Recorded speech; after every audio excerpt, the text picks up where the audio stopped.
नहमदुहु व नुसल्ली अला रसूलिहिल करीम। अज़ीज़ान मोहतरम, मैं Mohammad Aslam Dhudi, chairman liberal party Pakistan, आपसे मुखातिब हूँ और आप देख रहे हैं liberal party Pakistan YouTube channel. अज़ीज़ान मोहतरम, आज आपको ये बताना मतलूब है कि दुनिया पर आखिर अंग्रेज़ की बालादस्ती ही क्यों है। जी हाँ, आज आपको थोड़ा सा ब्रीफ करना है कि आखिरकार अंग्रेज़ ही क्यों दुनिया में हावी हैं, उन्हीं की बालादस्ती क्यों हैं। सो अज़ीज़ान मोहतरम, मैं आपको इस बारे में चंद हक़ायक़ आपके सामने रखने की कोशिश करूँगा। अज़ीज़ान, आज जहाँ कहीं भी देखें तो मगरबी ममालिक की यानी अंग्रेज़ की बालादस्ती है। दुनिया के बहुत सारे ममालिक ऐसे हैं जहाँ की हुकूमतें उल्टा देने में अंग्रेज़ को बड़ा दस्तरस हासिल है, उनको बड़ी इस पर, और वो अपनी मर्ज़ी के मुताबिक हुकूमतों को बदल देते हैं, अक़वाम का जो है उनका किरदार तिलपट कर देते हैं और ज़िंदगी तहोबाला करके रख देते हैं। आज से कई सदियां पेशतर तो साइंटिफिक टेक्नोलॉजी का दौरा था और अंग्रेज़ साइंसदानों ने इस मैदान में हाथ मार लिया था और बहुत आगे निकल गए थे। तकरीबन 1000 साल दुनिया से आगे निकल गया था अंग्रेज़। गैलीलियो और जनाब बेली, जे थॉमसन और बड़े बड़े मतलब ऐसे साइंसदान पैदा हुए। जॉर्ज स्टीफनसन था, इसी तरह मतलब बड़े बड़े साइंसदान पैदा हुए जिन्होंने अपनी कारकर्दगी से साइंस के मैदान में उरूज हासिल किया और अपने हम वतनों को भी उरूज हासिल करने में दुनिया में मदद दी। तो साइंटिफिक टेक्नोलॉजी की मदद से अंग्रेज़ दुनिया पर हावी रहा, हत्ता कि चाइना जैसे बड़े मुल्क पर भी अंग्रेज़ों ने हुकूमत की। पाकिस्तान तो बेचारा उस वक़्त था ही नहीं, बर्रे सग़ीर पर अंग्रेज़ों ने हुकूमत की। ईस्ट इंडिया कंपनी की हुकूमत रही अरसा दराज तक। तो ये उनके जो साइंसदान थे, न्यूटन था, गैलीलियो गैलीली थे, हैं जी, इसी तरह मतलब और बड़े बड़े साइंसदान थे उनके। उन साइंसदानों की जो टेक्नोलॉजी उन्होंने हासिल की अपनी मतलब साइंटिफिक तजर्बात की मदद से, उस टेक्नोलॉजी की मदद से अंग्रेज़ दुनिया पर हावी रहा। लेकिन आज भी अंग्रेज़ दुनिया पर हावी है। हालांकि साइंटिफिक टेक्नोलॉजी आज पूरी दुनिया के पास आ चुकी है। रशिया के पास भी ये टेक्नोलॉजी मौजूद है, चाइना के पास भी टेक्नोलॉजी मौजूद है, हत्ता कि पाकिस्तान भी मतलब एटमी टेक्नोलॉजी रखता है। पाकिस्तान के पास भी एटम बम है और एटमी मुल्कों में शुमार होता है पाकिस्तान का।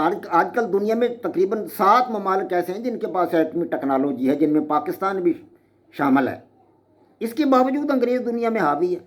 बुनियादी वजह आज उसकी यह है, पहले तो साइंटिफिक टेक्नोलॉजी थी, लेकिन आज उसकी वजह यह है कि अंग्रेज़ ममालिक की तादाद दुनिया में ज़्यादा है। जी हाँ, दुनिया में बेशुमार मज़हब हैं, लेकिन उनमें से जो मशहूर मज़हब हैं वो तकरीबन 6-7 ही हैं। ईसाइयत है, इस्लाम है, यहूदियत है, हिंदू मत है, बुद्ध मत है, पारसी मत है, सिख मत वगैरह वगैरह। ये मज़हब जो ज़्यादा मशहूर हैं। ताहम इनमें सबसे बड़ा मज़हब आज कल जो है वो ईसाइयत है, यानी क्रिश्चियनिटी है। तो क्रिश्चियन जो है या ईसाई मज़हब जो है, जिन ममालिक में ईसाई मज़हब का वजूद है, उन ममालिक की तादाद दुनिया में ज़्यादा है। जी हाँ, ईसाई ममालिक की तादाद 100 से ज़्यादा है, जबकि मुसलमान ममालिक की तादाद दुनिया में सिर्फ 57 है। और हम जानते हैं कि अक़वाम मुत्तहिदा में तो दस्तरस उसी को हासिल होती है, उसी का बोलबाला होता है, उसी मतलब मुल्क का जो है नाम बुलंद होता है जिसके साथ दुनिया के ममालिक की तादाद ज़्यादा हो। तो अगर दुनिया में ईसाई ममालिक की तादाद ज़्यादा है, अंग्रेज़ ममालिक की तादाद ज़्यादा है, तो फिर ज़ाहिर है अक़वाम मुत्तहिदा में तो बालादस्ती अंग्रेज़ों की हासिल होगी। आज तादाद के लिहाज से अंग्रेज़ ज़्यादा है, मुसलमान कम है, दीगर कौमें तो बहुत कम हैं। अब चाइना को देख लो, इस वक्त ईसाइयों की आबादी दुनिया में 2.5 अरब के करीब है, यानी टोटल आबादी दुनिया की 8 अरब के करीब है, जिनमें से 2.5 अरब की आबादी जो है ये सिर्फ अंग्रेज़ों की है, ईसाइयों की।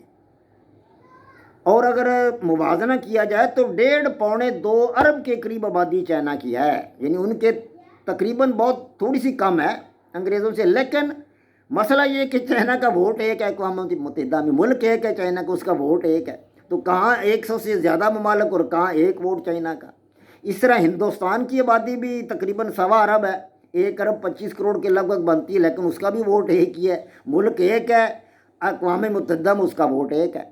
पाकिस्तान की आबादी 22 करोड़ है, लेकिन अक़वाम मुत्तहिदा में इसका वोट एक है। تو اصل ان دنوں اصل مسئلہ یہ ہے، آج کل اصل مسئلہ یہ ہے کہ آج کل انگریز یا کرسچن دنیا پر حاوی صرف اس لیے ہیں کہ ان کی تعداد، ان کے ممالک کی تعداد زیادہ ہے، اور اقوام متحدہ میں جب بھی ووٹنگ ہوتی ہے تو انگریز ممالک جو ہے وہ امریکہ کا ساتھ دیتے ہیں یا برطانیہ کا ساتھ دیتے ہیں یا اپنے دوسرے ہواریوں کا ساتھ دیتے ہیں، وہ دوسرے ممالک کا ساتھ نہیں دیتے، نہ وہ چائنا کا ساتھ دیتے ہیں، نہ وہ رشیا کا ساتھ دیتے ہیں، نہ وہ کسی اور ملک کا ساتھ دیتے ہیں، وہ اپنے امریکیوں کا ساتھ دیتے ہیں یا برطانویوں کا ساتھ دیتے ہیں۔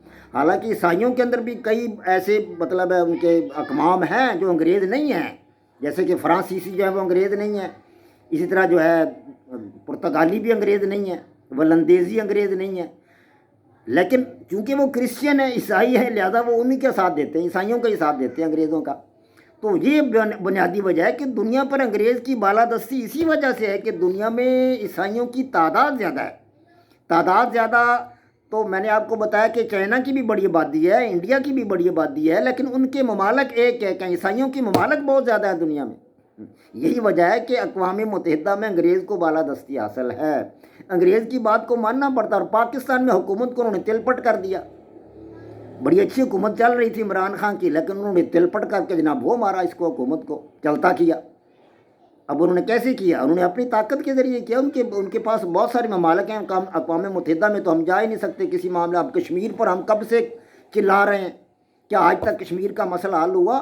اسی وجہ سے حل نہیں ہو رہا کہ انگریز ممالک کی تعداد اقوام متحدہ میں زیادہ ہے۔ ہمارے تو 57 ممالک ہیں کل دنیا میں مسلمانوں کے، 57 ممالک ہیں مسلمانوں کے، تعداد بھی 1.5 ارب کے قریب ہے مسلمانوں کی دنیا میں، لیکن ممالک 57 ہیں۔ تو اسی لیے اقوام متحدہ میں ہمارا زور نہیں چلتا۔ اقوام متحدہ میں کوئی بات منوانے کے لیے انگریز ممالک کو ساتھ لینا پڑتا ہے، ساتھ لگانا پڑتا ہے، ان کی حمایت حاصل کرنی پڑتی ہے۔ جب ان کی حمایت حاصل کرنی پڑتی ہے تو پھر ان کا کسی نہ کسی معاملے میں ساتھ بھی دینا پڑتا ہے۔ آج ہماری حکومت جو ہے عمران خان کی ہمارے ملک میں پاکستان میں کیوں تل پٹ ہوئی؟ اسی لیے تل پٹ ہوئی ہے کہ ان کی باتیں کچھ ماننا پڑی، ہمارے مقتدر حلقوں کو ان کی باتیں ماننا پڑی، اور یہ ہماری مجبوری ہے کہ انگریزوں کی بات ماننا پڑتی ہے۔ جی ہاں، تو یہ بنیادی وجہ یہ ہے۔ آج کل، پہلے تو سائنٹیفک ٹیکنالوجی تھی، آج کل سب سے بڑی وجہ انگریزوں کی بالادستی کی یہی ہے کہ ان کی تعداد زیادہ ہے، اور وہ ممالک جو ہیں وہ تعداد میں زیادہ ہیں، باقی ممالک کی تعداد جو ہے وہ اتنی نہیں ہے۔ جی ہاں، تو وما علینا الا البلاغ، پاک فوج زندہ باد، پاکستان پائندہ باد۔